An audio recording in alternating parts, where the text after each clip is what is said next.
Vote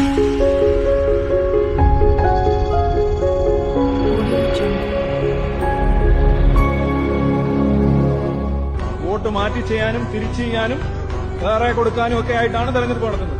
അല്ലാതെ ഒരു പാർട്ടിക്ക് ഒരു സ്ഥാനാർത്ഥിക്ക് ഏതോ ഒരു ചരിത്രപരമായ ബാധ്യത പോലെ അടിമകളെ പോലെ എല്ലാ കാലത്തും കൊണ്ടുപോയി കുത്തിക്കൊടുക്കാമെന്നുള്ളൊരു ഉറപ്പല്ല ജനാധിപത്യം.